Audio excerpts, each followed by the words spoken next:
अस्सलाम वालेकुम everyone, welcome back to purse of life. आज का व्लॉग थोड़ा डिफरेंट है क्योंकि आज मैं दिखाने वाली हूँ आपको एक ऐसे लेवल की क्लीनिंग जो नॉर्मल लोगों के लिए तो बस सफाई होती है, लेकिन मेरे लिए फुल ऑन ओसीडी थेरेपी होती है। मतलब अगर किचन का स्लैब शाइन ना करे ना तो दिल को सुकून ही नहीं मिलता, और जब तक हर कॉर्नर होटल फिनिश ना देना तो मेरा ब्रेन भी बैकग्राउंड में लोडिंग लोडिंग प्रोसेसिंग पे ही रहता है। So some people call it cleaning, some people call it perfectionism, और कुछ लोग तो सीधा ही बोल देते हैं ये ओसीडी लेवल है मैम। लेकिन ऑनेस्टली ये ओसीडी नहीं है, ये एक नेक्स्ट लेवल की सेटिस्फेक्शन है जब आपका किचन इतना क्लीन हो जाए कि आपके रिफ्लेक्शन भी बोले वाओ परफेक्ट। और हाँ, आज का सीन भी कुछ ऐसे ही है। मैं मेरी क्लीनिंग और किचन का ultimate before and after glow up, जहाँ हर चीज लिटरली बीटीएस लेवल ट्रांसफॉर्मेशन से गुजरेगी। मतलब डीप क्लीनिंग भी और थोड़ी सी सेल्फ रोस्टिंग भी। तो अगर आप भी उन लोगों में से हैं जो रात को सोने से पहले एक बार सिंक जरूर चेक करती हैं या फिर रैंडमली उठ के स्लैब को वाइप कर देती हैं, तो trust me you are my people. चलें स्टार्ट करते हैं मेरी ओसीडी लेवल की क्लीनिंग रूटीन के साथ और देखते हैं आज किचन का ग्लो कितने लेवल का होता है।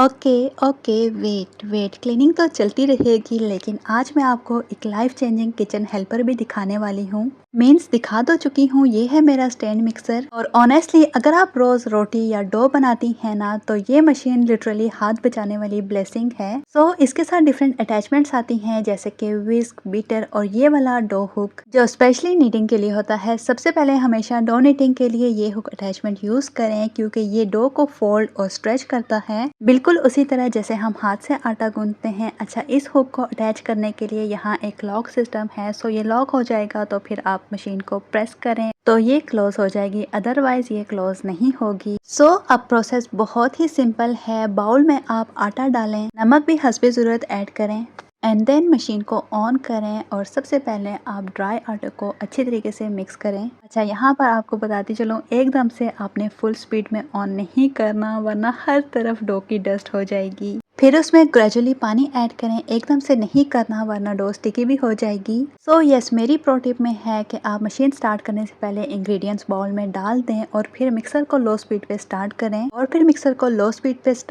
क्योंकि as I told you high speed पे शुरू करेंगी तो आटा उठ के स्नोफॉल क्रिएट करेगा। अच्छा, पानी ऐड करने के बाद यूजली 2 से 3 मिनट लो स्पीड पर मिक्स होने दें, फिर मीडियम स्पीड पे आप 5 to 7 मिनट्स तक नीट होने दें और फिर आप नोटिस करेंगी कि डो स्मूथ और इलास्टिक हो रहा है। सो अगर डो बाउल की साइड्स को क्लीन कर देना तो समझ जाएं परफेक्ट नीटिंग हो चुकी है। लेकिन अगर डो ज्यादा स्टिकी लग रहा हो तो थोड़ा सा ड्राई फ्लोर भी आप ऐड कर सकती हैं, और अगर ड्राई हो तो थोड़ा सा पानी भी एडजस्ट कर सकती हैं। लाइक बैलेंस ही सब कुछ है। ऑनेस्टली पहले मैं हाथ से नीटिंग करती थी और 10 मिनट में ही मुझे लगता था कि जैसे मैंने जिम ज्वाइन कर ली हो, लेकिन अब बस बटन ऑन करो और मैडम यहाँ साइड पर स्टैटिक वाइब्स एंजॉय कर रही होती हैं। वैसे ये कहने की बातें हैं क्योंकि ये राज तो सबको ही पता है, एक तरफ खाना बन रहा होता है, एक तरफ किचन साफ हो रहा होता है। लाइक मल्टीटास्किंग तो हर किचन में चलती है। एनीवेज, स्टैटिक वाइब से बाहर निकल आते हैं। सो अगर आप भी अपने किचन की लाइफ को इजी बनाना चाहती हैं तो यस, स्टैंड मिक्सर एक मस्ट हैव इन्वेस्टमेंट है, स्पेशली उन लोगों के लिए जो किचन में टाइम भी बचाना चाहती हैं और एफर्ट भी। लाइक एक बार यूज करना स्टार्ट कर दें फिर हाथ से नीटिंग वापस करने का दिल ही नहीं करता, क्योंकि बाउल भी क्लीन, हाथ भी क्लीन और एफर्टलेस नीटिंग, और उतनी ही परफेक्ट गोल रोटी भी बनती है। तो चले जी, आटा तो हमने गूंद लिया, अब वापस चलते हैं क्लीनिंग मोड में क्योंकि किचन शाइन भी उतना ही जरूरी है जितना कि परफेक्ट इन्वेस्टमेंट।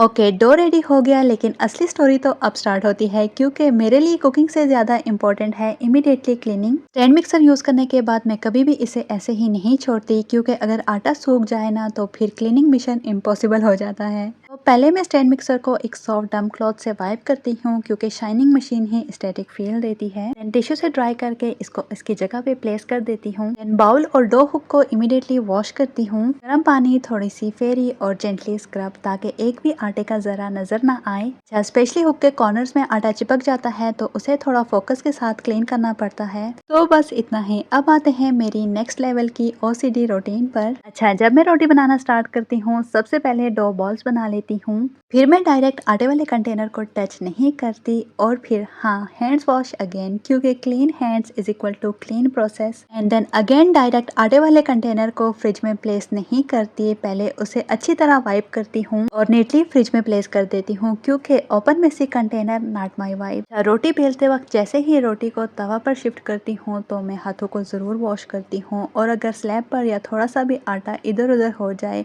तो मैं उसको भी वहाँ पर रहने नहीं देती, बस जल्दी से क्लीन किया। डेफिनेटली रोटियां बनाने के बाद मेरा मिशन होता है कि सबसे पहले इमिडिएटली वाइप क्लीन फिनिश। तो रोटी पेन और रोटी स्टैंड भी यूज़ के बाद ऐसे ही नहीं रख देती, प्रॉपर वाइप करती हूँ ड्राई और फिर नीटली कैबिनेट में शिफ्ट करती हूँ। रोटी स्टैंड के फीट को मैं अच्छी तरीके से वाइप करती हूँ ताकि आटे का एक ज़रा भी बाकी ना रहे, और हाँ, फिर अच्छे तरीके से ड्राई करती हूँ, क्योंकि थोड़ी सी मॉइस्चर भी अगर रह जाए तो मार्क्स और स्मेल आ जाती है। देन स्लैब को अच्छे तरीके से वाइप करती हूँ ताकि सारा ड्राई आटा यहाँ से हट जाए और प्रॉपरली शाइन करे। मेरा ये प्रोसेस 2 से 3 बार ही रिपीट होता है। अच्छा, रोटियां बन गई तो काम खत्म नहीं होता, real OCD test starts now. तवे को फौरन से वॉश करना, क्योंकि गर्म तवे पर ऑयल और आटा सेटल हो जाए ना तो स्टेन्स पक्के हो जाते हैं। तवे को जितना मर्जी धो लो, काले का काला ही रहता है। फिर बंदा स्क्रबर लेकर मेहनत करता ही रहता है और तवा साइड से हंस रहा होता है। कभी कभी तो रिग्रेट भी होता है कि यार इतनी मेहनत क्यों की थी। फिर भी मेरे रूल सिंपल ही हैं, रोटियां खत्म, तवा सीधा वॉश, और फिर सफाई वाले कपड़े को भी रगड़ रगड़ के वॉश करना, और फिर जाके करना स्टोव को क्लीन। स्टोव को भी कम्प्लीटली वाइप करना, no oil marks, no dust, just clean fresh surface.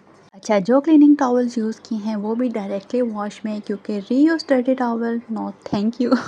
अच्छा, सच्ची कहूँ तो कभी कभी लोग कहते हैं कि ये सब ओवर है, लेकिन मेरे लिए यही है रियल सेटिस्फेक्शन। जब किचन एंड में इतना क्लीन हो जाए जैसे यहाँ पर कुछ हुआ ही ना हो, तो अब बोलो ये ओसीडी लेवल है या next level peace of mind. अच्छा, बात अभी यहाँ पर ख़त्म नहीं हुई, अब बात करते हैं उन छोटी छोटी चीज़ों की जो अक्सर इग्नोर हो जाती हैं लेकिन मेरी नज़र से कभी भी नहीं बचती। जैसे कि बड़े कंटेनर में अगर थोड़ा सा भी आटा रह जाए ना तो इतना इरिटेट करता है जब तक मैं उसको दूसरे छोटे बाउल में शिफ्ट ना कर लूँ। और जैसे कि डिशवॉशर का डिस्पेंसर, ऑनेस्टली अगर इसे एक वीक भी इग्नोर कर दो ना तो अंदर एक अजीब सी स्लाइमी लेयर बन जाती है, और बस वही मोमेंट होता है जब मेरा ओसीडी फुल एक्टिवेट हो जाता है और फिर मेरा दिमाग सीधा अलर्ट मोड में चला जाता है, क्योंकि जो चीज़ सफाई के लिए बनी हो वो खुद इतनी ज़्यादा गंदी हो मुझे बिल्कुल भी एक्सेप्ट नहीं। और बस फिर फौरन से स्लीव्स अप और डीप क्लीनिंग ऑपरेशन स्टार्ट हो जाता है। इसीलिए हर वीक मैं इसे प्रॉपर डीप क्लीन करती हूँ, लिड्स, कॉर्नर, एजेस, सब कुछ, ताकि अंदर भी उतनी ही सफाई हो जितनी बाहर नजर आती है। क्योंकि मेरे लिए हाफ क्लीनिंग नाम की कोई चीज़ ही नहीं है, अगर बाहर शाइन करे और अंदर निगलेक्ट हो तो दिल मानता ही नहीं।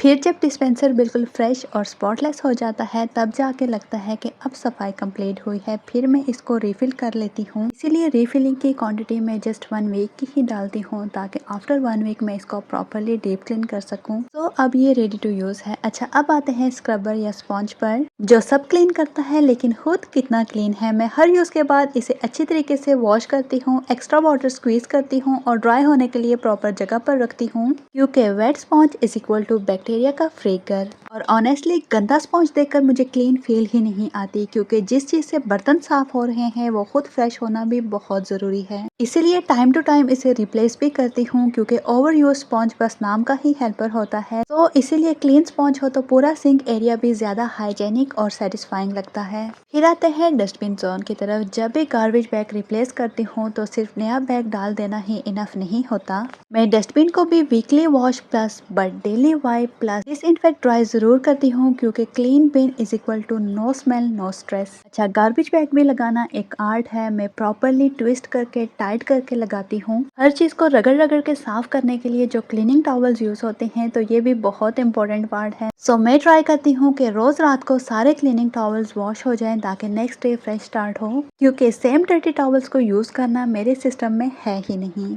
ऑनेस्टली ये सब सुन के लगता होगा कि इतना कौन करता है, लेकिन जब आपका घर हर छोटी छोटी डिटेल तक क्लीन हो तो जो सुकून मिलता है वो एक्सप्लेन नहीं होता। So end of the day ये ओसीडी नहीं, ये मेरी पीस ऑफ माइंड है, मेरा कंफर्ट जोन है और मेरी कोजी हैप्पी प्लेस है। अच्छा, अगर आप भी ऐसी ही हैं तो मुझे कमेंट्स में ज़रूर बताना, मैं अकेली हूँ या मेरी ट्राइब यहाँ भी है। So don't forget to like, share and subscribe to purse of life. मिलते हैं नेक्स्ट व्लॉग में, तब तक के लिए ख्याल रखें और अपनी स्पेस को क्लीन और पीसफुल ज़रूर रखें। टेक केयर एंड अल्लाह हाफिज़।